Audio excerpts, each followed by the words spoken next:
Pedro Nuño de la Rosa, habitual columnista del Mundo, edición Alicante, autor de la novela Mano Cortada, editada en Ediciones Tucumán. Bienvenido, don Pedro.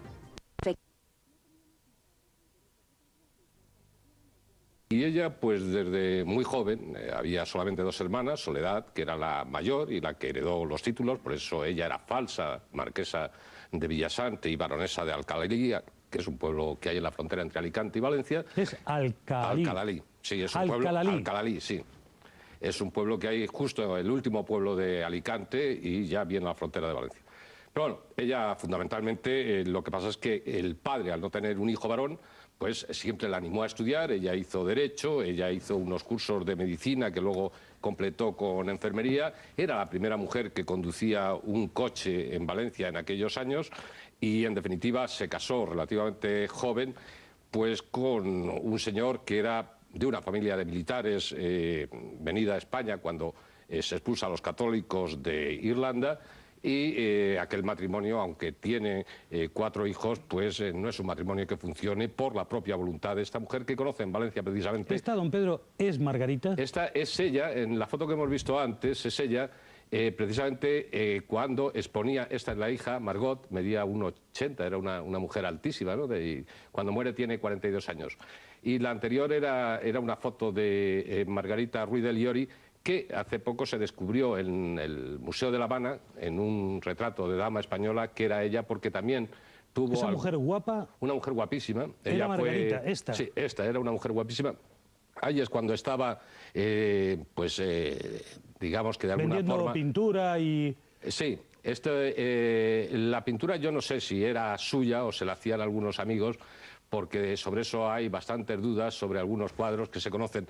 Esta mujer lo que sí que hacía era falsificar todo lo que podía, porque era una mujer muy vitalista, ¿no? En esta época su gran amistad, yo no hablo de amantes, no amantes, era con él, que fue presidente de México, Obregón, también fue íntima amiga de Machado, de ahí viene que esté en el Museo de La Habana, como dama española, y llevó una vida realmente apasionante. En esta época, además de pintora, era conferenciante, feminista. Romántica.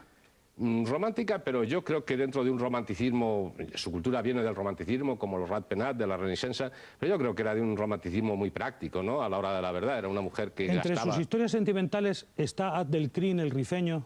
Sí, vamos a ver. Ella va a África buscando a Silvestre, que había sido amigo suyo, cuando ocurre el famoso desastre de Anual, donde mueren más de 15.000 soldados españoles y se dan por desaparecidos. Antes había sido amiga de Primo de Rivera en Valencia, donde Primo de Rivera desempeña la capitanía general.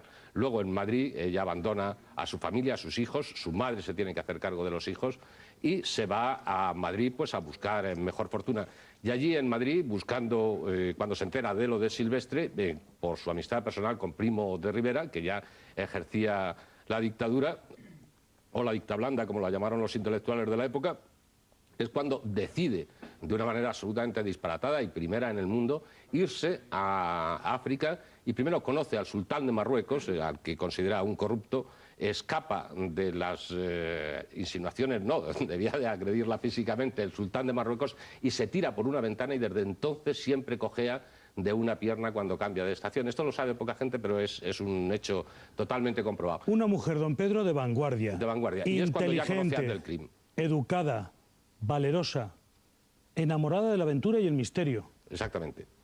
Su padre ya ha escrito un cuento de las brujas de Palma, que traducido son las brujas de Balma, perdón, que es, bueno, sobre la nigromancia, y ella sí que tiene una formación que además le viene, ya la amiga de Llorente, de Blasco Ibáñez, muy aficionados al esoterismo, como era por entonces el Levante español, que hoy Comunidad Valenciana. ¿Fue espía para Primo de Rivera? Fue espía para Primo de Rivera, sin lugar a dudas. Si no, nadie le hubiera dado el carné de periodista. Ella firmaba en la Correspondencia Española y como era una mujer y estaba muy mal visto, o nadie entendía en aquella época que una mujer estuviera pues, de corresponsal de guerra, firmó como el Capitán Ali. Su firma, comprobada y hizo bastantes crónicas, pero ella lo que en realidad, y el famoso fotógrafo Alfonso la tiene retratada, lo que en realidad iba era sacar toda la información que podía, tanto de Abdelkrim... ¿Es posible, don Pedro, que esa historia con Abdelkrim tuviera una segunda intención, obtener de él información privilegiada? Yo me imagino que sí, porque es muy significativo una cuestión. perfectamente cuando existe y se da el desembarco de Alhucemas, los españoles conocen perfectamente dónde están los bloqueos, que es decir, las garitas de contraataque de Abdelkrim y de Al-Jariro, que era su hermano. Entonces, eso por una parte. Por otra parte, en el libro, porque en estas cosas creo que hay que demostrar todo con documentación, en el libro sobre la vida de Clodoaldo Cortés, el dueño de Jockey, él habla de que su primer trabajo es como camarero y como jefe de salón en el Palace, y en una cena en una comida o en una cena, que los africanistas, es decir, los generales, los coroneles, los que han tenido mando en plaza, le dan al entonces general de Canarias, Francisco Franco Bamonde. Bueno, pues la única persona, mujer, que hay en ese homenaje y que se sienta al lado de Franco es Margarita Ruiz de Liori. ¿Es posible que ella tuviera que contarle alguna información secreta al Yo creo que Franco? siempre se dedicó al espionaje, porque era ya el doble espionaje, porque era un negocio muy rentable. Ella está en los papeles del Buró francés también en cuestiones de espionaje, y los famosos dos señores que aparecen por Albacete, bueno, pues quien les ha seguido la pista sabe sobradamente que eran dos señores de la SS que intentaban vender pues una especie de arma bacteriológica en aquel momento, un tuétano, exactamente eso es lo que era, que se depositaría en la retirada, en los depósitos de agua, y eso contaminaría a la tropa, y eso ellos intentaban... ¿Por qué ella, doña Margarita, vivía a caballo entre Albacete y Madrid? No, ella vivía fundamentalmente... Es que su vida es muy azarosa, y aparte de los viajes que hace como feminista con un carné diplomático de España, es decir, como embajadora cultural, que es como se presenta siempre que hace algún tipo de conferencia, por cierto, cristiana, era muy curioso, porque era feminista cristiana, aunque luego tuviera otras creencias. Ella siempre se ofrece a todo el mundo como una intelectual y una feminista, y en el apoyo de la mujer cristiana, y que la mujer cristiana debe Don llegar. Nuño, vamos a seguir inmediatamente investigando y nuestra evocación de toda una época de misterio, pero después de la publicidad.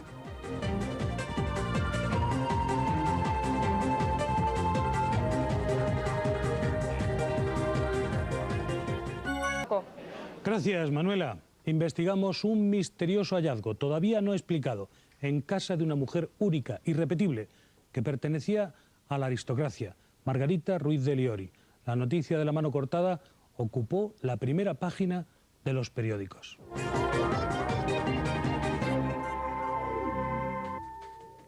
Pedro Nuño de la Rosa, el 30 de enero de 1954, Luis Selle Ruiz de Liori, el hijo, se presenta en el juzgado de guardia de Madrid para denunciar que algo raro había ocurrido en el velatorio de su hermana Margot, en la calle Princesa. Este hombre acusaba a su madre. Cuando la policía se presenta en casa de Margarita, encuentran una lechera con una mano cortada de la hija muerta hacía unos días. Don Pedro, ¿por qué había cortado la mano de su hija?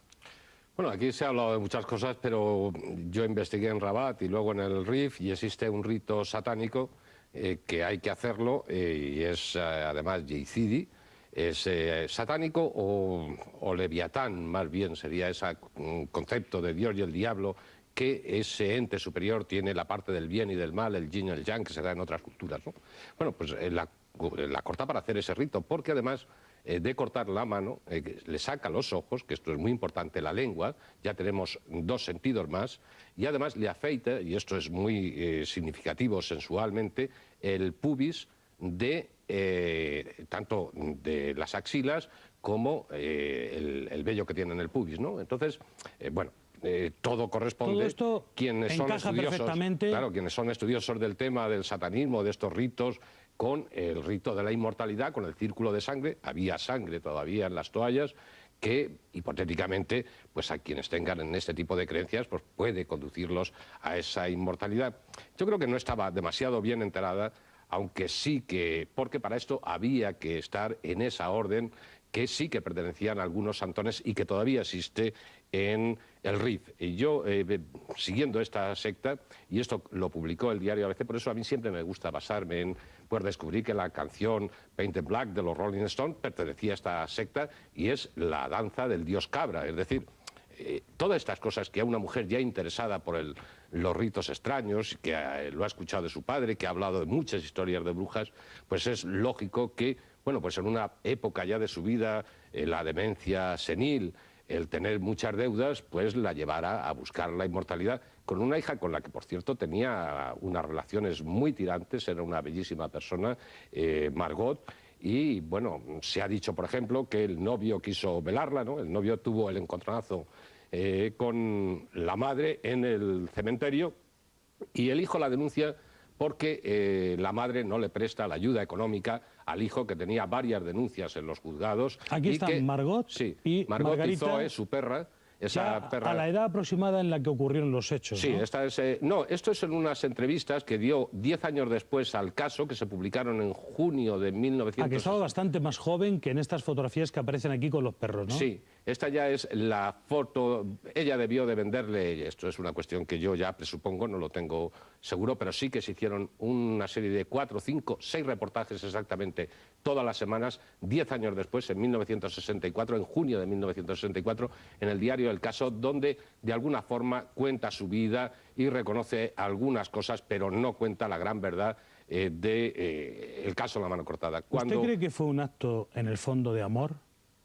No, bueno, no, porque no me imagino a una señora haciendo un rito por amor, en ese sentido. Franco y ella lo arguye ante sus forenses o ante sus analistas psiquiátricos en Carabanchel, en el psiquiátrico de Carabanchel, donde sale inmediatamente por una llamada del Pardo, porque ella era amiga personal de Francisco Franco y del general Martínez Campos, y verdaderamente en el informe psiquiátrico al que yo he tenido acceso se dice que está en perfecta posesión de sus facultades, de todas sus facultades mentales, que no tiene ningún problema psiquiátrico. Yo en psiquiatría no entiendo hasta ese punto, pero sí que he leído el informe de los forenses. El caso destacó el hecho que tenía todos los componentes para convertirse en la noticia más llamativa de la época, todo un escándalo de los años 50.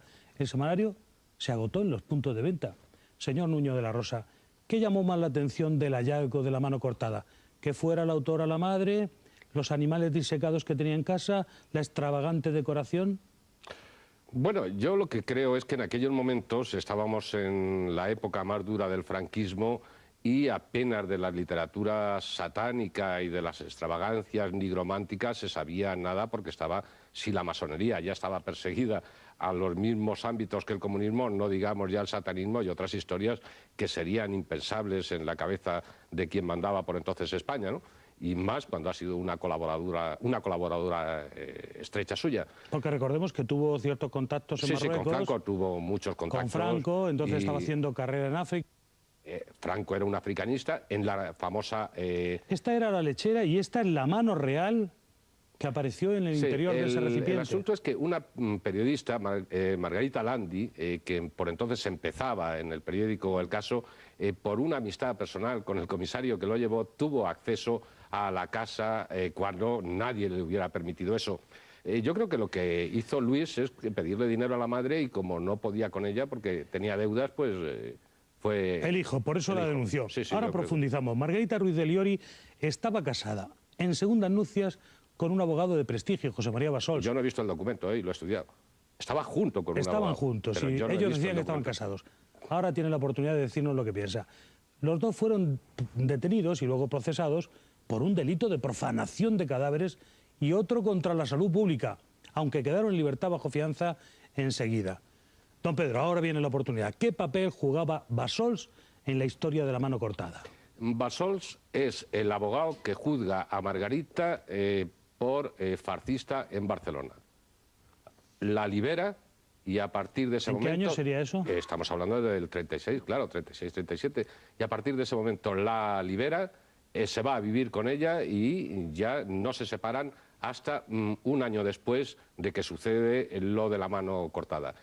Bassols pertenece a una de las grandes familias barcelonesas, tiene descendencia que han sido importantes de diplomáticos. Él tenía su bufete y una biblioteca, por cierto, también nigromántica de primer orden, y lo abandona todo por irse a vivir con Margarita Ruiz de Liori.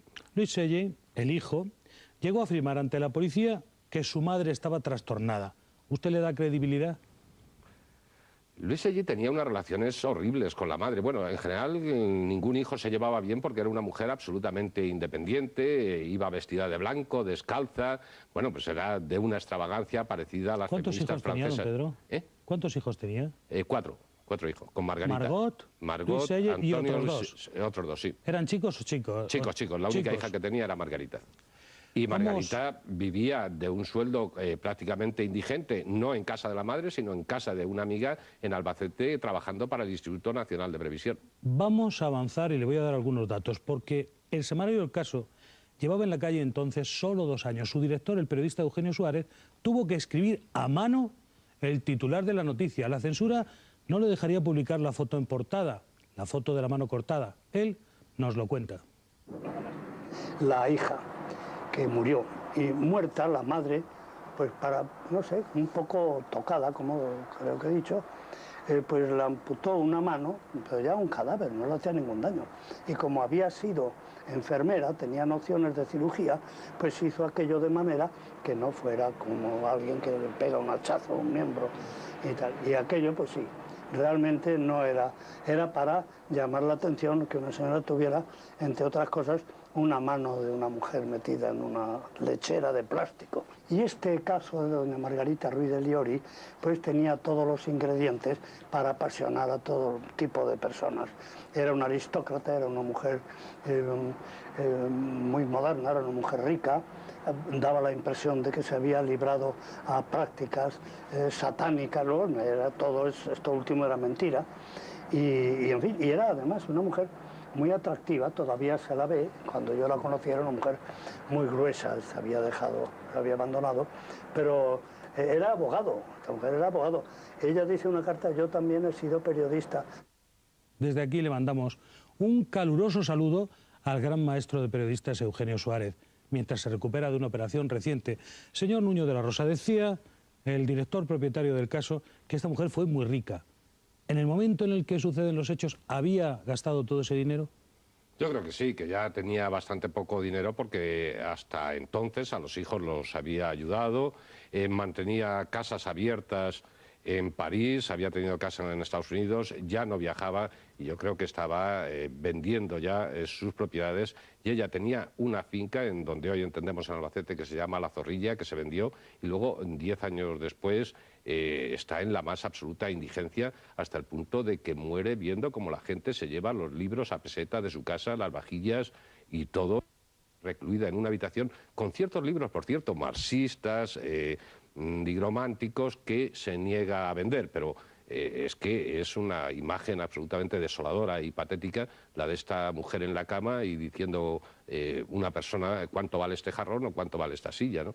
Sin embargo, a mí me gusta evocar la época de esplendor, cuando ella tenía muchísimo dinero, viajaba de un lado para otro, vestía trajes muy lujosos y llevaba un tren de vida que luego le llevaría a esto, pero que ella supo disfrutar de todo el dinero que ganó, que tuvo mucho. Por supuesto, una mujer que ha conocido a los grandes generales de España, incluido el que... ¿Algunos los enamoraba?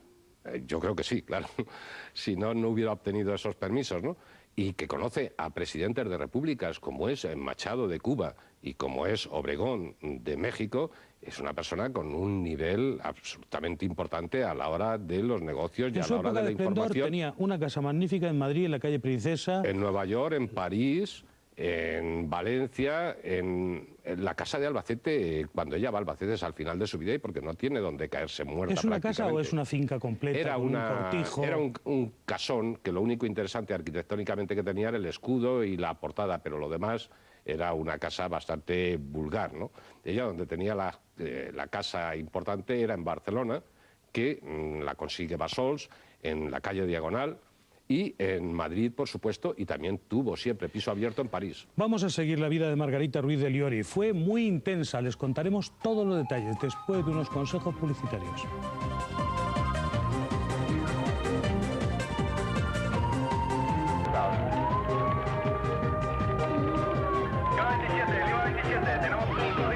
Tenemos un código rojo.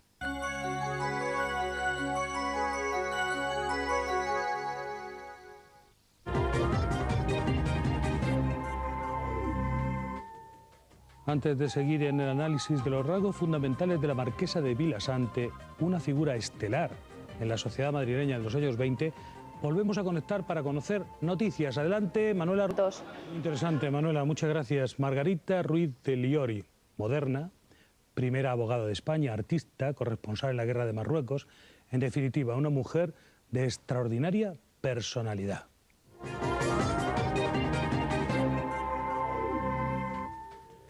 La marquesa de Vilasante y baronesa de Alcalalí, títulos que se apropió pero que al parecer eran realmente de su hermana, destacó por sus profesiones tan extrañas en una mujer de aquella época. Sin duda, algo que llamó mucho la atención cuando se descubrió el caso de la mano cortada fue la decoración extravagante de la casa y sobre todo los cráneos de animales de compañía, gatos y perros, que Margarita conservaba dentro de unas soperas.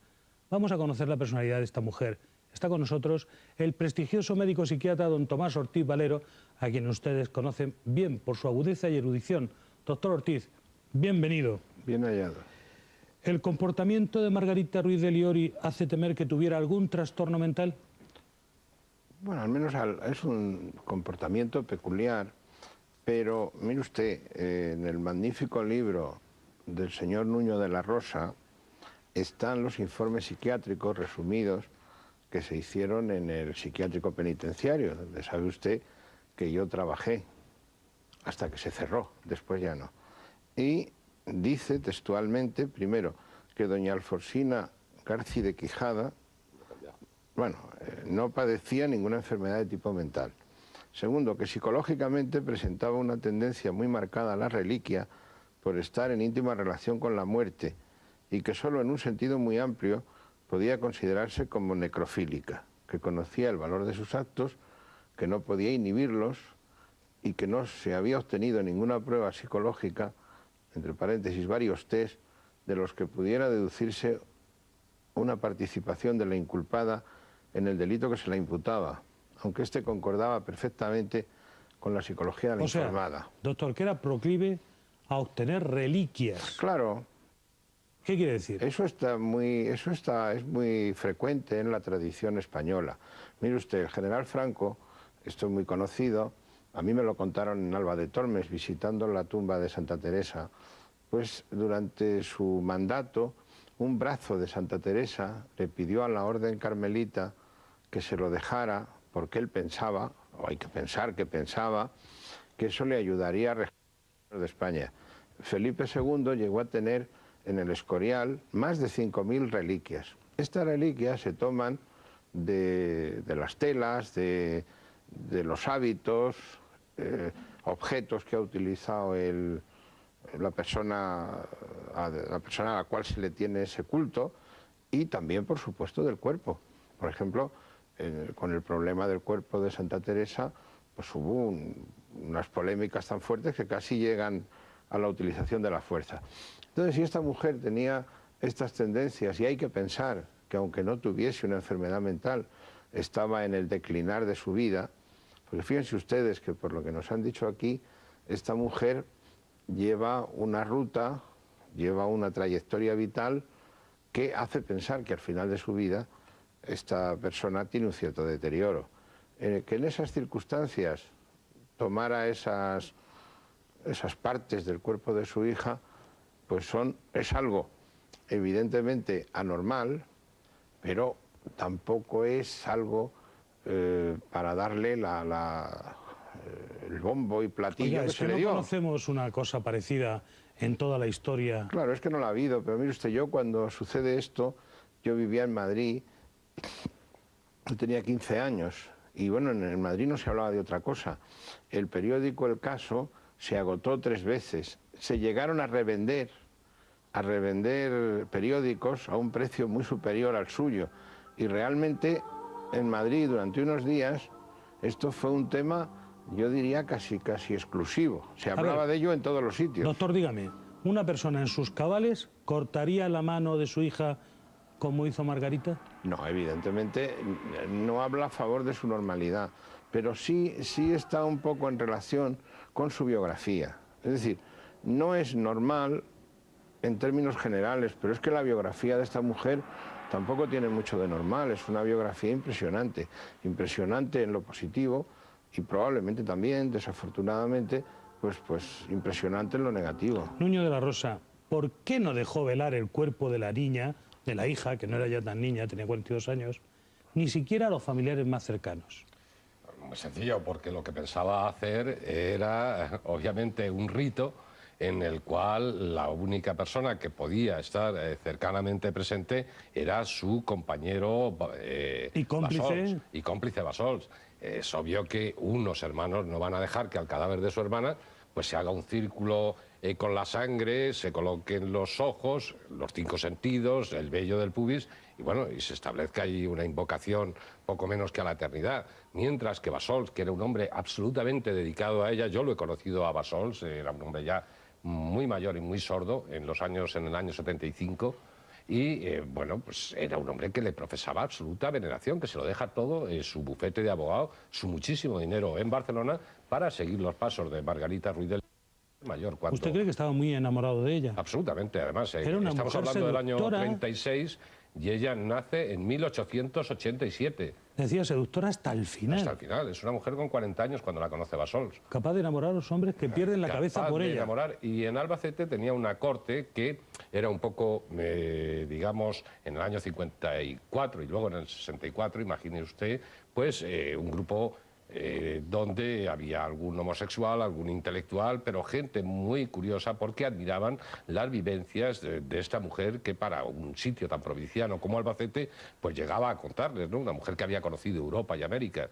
Y África, por supuesto, era un personaje fantástico para ellos. Mujer extraordinaria, como relatamos. El semanario El Caso no pudo publicar en primera página, como les decía, la foto de la mano cortada, pero sí en sus páginas interiores. Además, consiguieron muchas otras fotografías por métodos poco ortodoxos. Lo cuenta el director propietario, don Eugenio Suárez. Las fotografías de este reportaje, concretamente, pues eran nuestros fotógrafos. Teníamos a Manuel de Mora, a Isidro Cortina, vive todavía, creo, en Alicante. Hemos tenido bastantes y bastante buenos fotógrafos.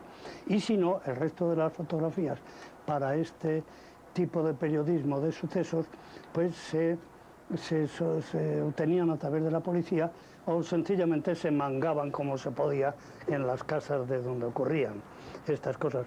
Yo creo que entonces él, que quería dedicarse a los sucesos, pues debía tener unas cualidades de persuasión, de no importarle que le echaran de volver otra vez. Cova, un viejo periodista que estuvo muchos años hasta que murió. Vaya, trabajo difícil. Doctor Ortiz, ¿ha oído usted que además del suceso todavía no aclarado, pero que aquí vamos a explicar, de la mano cortada, tenía recuerdos de sus animales de compañía que había conservado, disecados, incluso dentro de una sopera? ¿Tiene relación una cosa con la otra? Yo creo que ¿Usted sí. cree que los animales muertos están en relación con lo que luego hace con su hija Margot? Está en relación con el afecto que siente hacia la hija y a los animales, claro. Yo creo que tiene la base común de la afectividad. Nuño de la Rosa, Sí, ¿usted si me cree? permite, Sí, yo adelante, quisiera por añadir favor. algo. En la revista 10 Minutos de la época, estamos hablando de febrero de 1954, Honrubia, que es uno de los criados, declara que ha bajado al sótano en Albacete y que había esqueletos humanos y alguna que otra calavera. Lo declara el criado, claro. Usted ve una relación entre todo No, esto, ¿no? es un apunte Es más una que cosa hago evidente. para que no solamente animales, sino que allí había también otros restos óseos humanos, ¿no? Decía que los hijos de Margarita, los otros, creyeron que su madre había profanado el cadáver, como era así, de su hermana Margot. Quizá fue la envidia de Luis Selley de la relación de su madre con Margot por lo que la denunció. No me cabe la menor duda de que la criada se asustó y se lo contó, que llevaba mucho tiempo sirviendo, se lo contó a los hijos y que Luis Selley, yo no sé si intentaría, ella lo acusa de chantajista varias veces y cuando a los 10 años siguientes hace una especie de memorias en el diario El Caso, vuelve a poner a caldo al hijo y dice que un día se sabrá la verdad. Un día se sabrá la verdad, bueno, pues parece ser que la hemos empezado a vislumbrar estudiando este tipo de ritos, ¿no? Pero es indudable que el hijo, que trabajaba, por cierto, de actor en papeles secundarios, que había dado bastantes sablazos en el propio Albacete, se le recuerda por eso, pues era un hombre complicado. La policía no encontró enseguida el recipiente en el que se guardaba la mano de Margot Bueno, es Cortada. curioso que la policía quiere detener al hijo porque estaba reclamado por varios juzgados. Es decir, que cuando van a por la madre, al final a los que se quieren llevar es al hijo porque tenía Pero varias Pedro, órdenes. que tuvo que volver una segunda vez a buscar más a fondo porque al principio no habían encontrado lo que creían que podía estar allí. Esto es no lo misterioso, sino lo increíble. Vamos a aclararlo inmediatamente. Claro. Tras unos minutos publicitarios, le vamos a mostrar el fondo del profundo misterio de la mano cortada.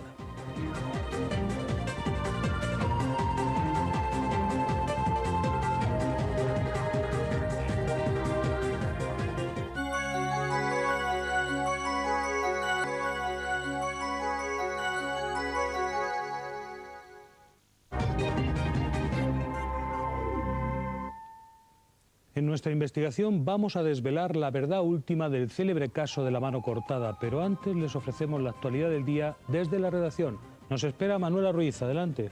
Código rojo. De acuerdo, Manuela, les recuerdo que pueden participar en este programa enviando un mensaje con sus opiniones al 5506 o llamándonos a nuestra línea de participación 902-013536, abierta 24 horas al día. Continuamos nuestra indagación sobre Margarita Ruiz de Liori, acusada en 1954 de un delito contra la salud pública por amputar partes del cadáver de su hija que acababa de morir. Pero, ¿por qué lo hizo?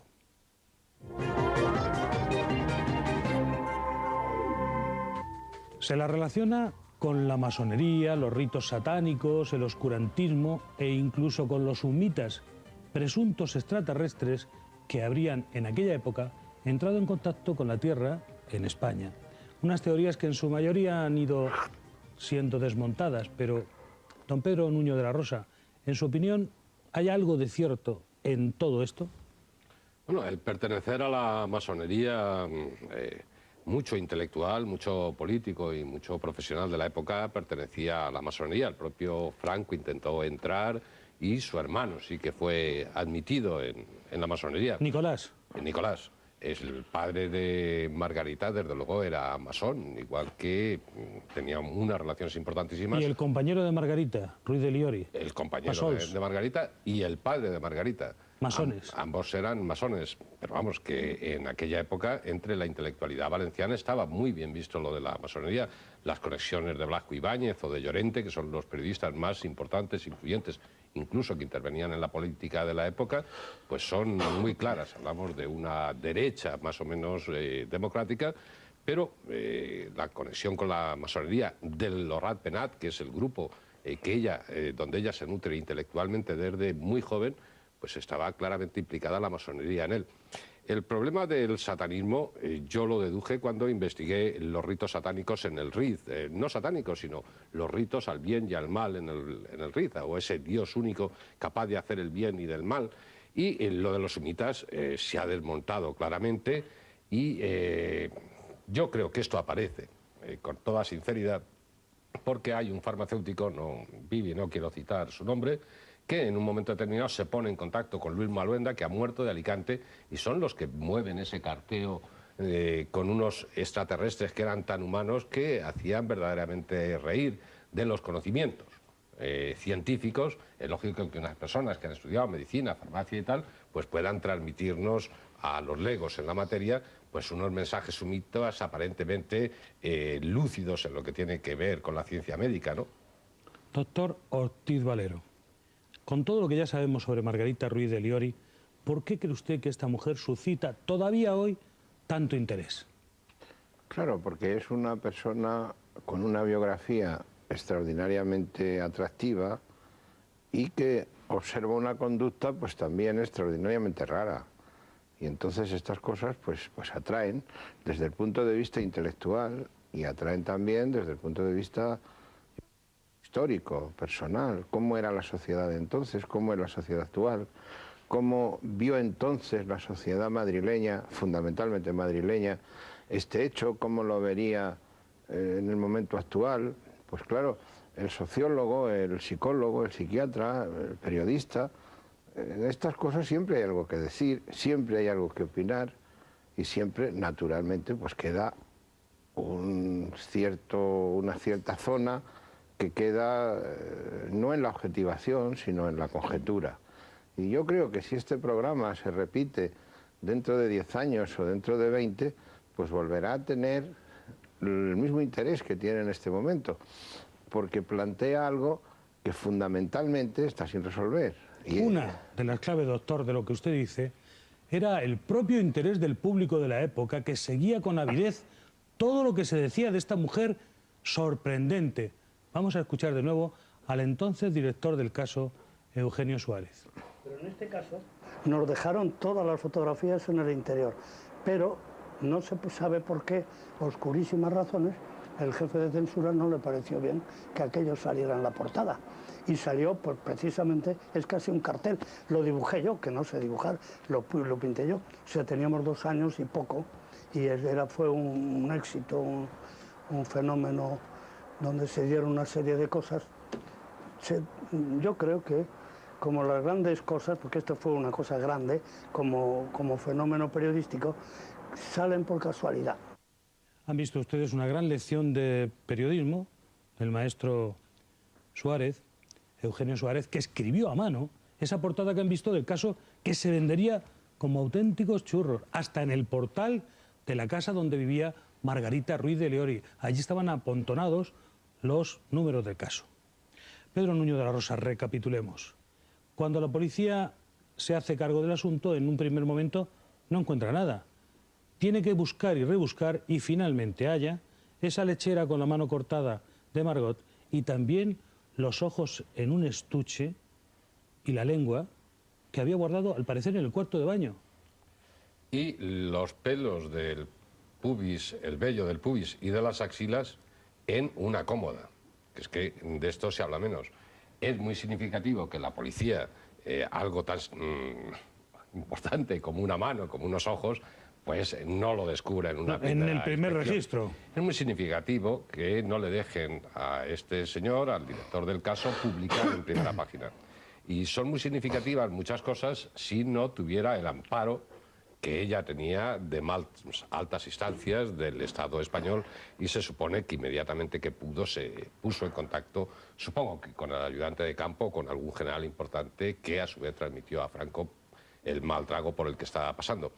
Y bueno, el caso sí que lo mantuvo un tiempo, pero también deben de reconocer que cortaron tanto ABC como la revista 10 Minutos, como la revista Sucesos, que era otra importante revista de la época, otro semanario, también cortó de una manera casi radical el asunto de la mano cortada. Don Pedro, usted llegó a conocer a Margarita Ruiz de Liori en Albacete. Sí, sí. ¿Cómo era entonces cuando usted...? Muy deteriorada, estaba tremendamente pues delgada. Antes he hablado de gruesa, pero yo ya la conocí en un aspecto absolutamente deteriorado. Era amiga de algún familiar mío y bueno, pues este familiar dio algún dinero porque estaba en las últimas. Había un doctor que ha muerto, Gotor se llamaba precisamente, que era una de las poquísimas personas que le ayudaba, porque ya estaba francamente, después del suceso aquel, abandonada incluso por los que antes eran su corte, de gente especial. Enferma, sin dinero, absolutamente enferma, sin viviendo dinero, de recuerdos. Vivía de recuerdos y con una criada que era la única persona que le era absolutamente fiel y que la asistía. Doctor Ortiz, ¿usted cree que si no la hubieran delatado, si no la hubieran denunciado, si su hijo no hubiera ido a denunciarla a la policía, ella habría llevado a cabo algunos ritos con esas reliquias del cuerpo de Margot que se había quedado? Yo eso no lo puedo saber. Pero ¿En vamos, algún caso se ha producido algo similar? No lo sé. ¿Se suelen utilizar amputaciones de cadáveres para algún tipo de ceremonia? Apuntaba Pedro Nuño de la Rosa que en este caso sería una invocación para la inmortalidad. Algo así como una resurrección. Es posible, ¿Cabe? es posible, sí, caber sí cabe. Ahora, a mí me parece que la biografía de esta mujer, las cosas que se han dicho aquí, me cuesta creer que estuviese actuando para una situación de ritos satánicos, etcétera, etcétera. Yo creo que esto se explica o se puede explicar como una mujer que siente lo dice el informe psiquiátrico, ¿no?, una tendencia a estas Pero reliquias. hemos oído que leía usted antes el informe psiquiátrico. Sí. Si no hace ese rito, esa ceremonia, ¿qué invoca o qué le produce a una persona que tiene, por ejemplo, la mano cortada de su hija? La visión de ello, el recuerdo, sacarlo de donde lo tenga guardado. Yo creo ¿Qué que relación establece? La relación es afectiva con la pieza ¿Le produce un recuerdo anatómica. violentísimo, una gran nostalgia? Violentísimo no. Le produce una sensación de bienestar. Igual que al general Franco. ¿Y los ojos, doctor, que los tenía dentro de un estuche, abrirlo? Los ojos ya es más difícil de explicar, porque el ojo se deseca. La lengua es más difícil de explicar. ¿El vello púbico? También es más difícil de explicar. Pero de todas maneras... Es que sucede que todas esas cosas... Sí, pero de todas maneras... Se utilizan en ritos satánicos en el RIF. No, yo no estoy diciendo, para nada estoy diciendo que esta señora no hubiera practicado ritos satánicos. Si yo dijera eso, sería una temeridad. Y nosotros tampoco estamos afirmando no lo he estudiado. Que los practicara, porque no lo sabemos. Si, por ejemplo, ustedes hablan con su familia, hablan con personas que la conocieron de una manera directa, yo me inclino más a una actitud fetichista, a una actitud que hemos observado mucho en España, de reliquias, de un fetiche más o menos piadoso, que esta mujer lleva o le lleva a hacer esto y a recoger esas partes del cuerpo de su hija. Evidentemente la otra interpretación pues también es lógica, pero en cualquier caso, y en el mejor de los, poniendo las cosas en la pura dialéctica, son dos interpretaciones. Nadie puede afirmar categóricamente que su interpretación es la cierta, por lo menos a mí no me lo parece. Quedan pocos instantes. ¿Era culpable Margarita Ruiz de Liori y de qué, si lo era? Margarita Ruiz de Liori, ella habla de un amor desmesurado por su hija, pero yo creo que de lo único que era culpable es de un deterioro mental importante, que podría estar en sus razones, pero que desde luego nadie va a apuntar el satanismo en una época que estábamos en plena dictadura franquista y decir aquello era mentar exactamente al diablo, claro. Un acto de amor. Nuño de la Rosa, escritor y periodista, columnista del diario El Mundo, edición Alicante, autor de La mano cortada, una novela de gran intriga que les recomiendo a todos ustedes. Gracias por su documentada intervención. Gracias al doctor Ortiz Valero por ayudarnos a trazar un perfil psicológico de esta mujer atormentada pero exitosa. Gracias a los dos. Y en nuestro punto final, establecer que Margarita, al perder a su hija, quiso conservar algo de ella, íntimo y significativo. Por eso mutiló al cadáver. Don Pedro Nuño, gracias.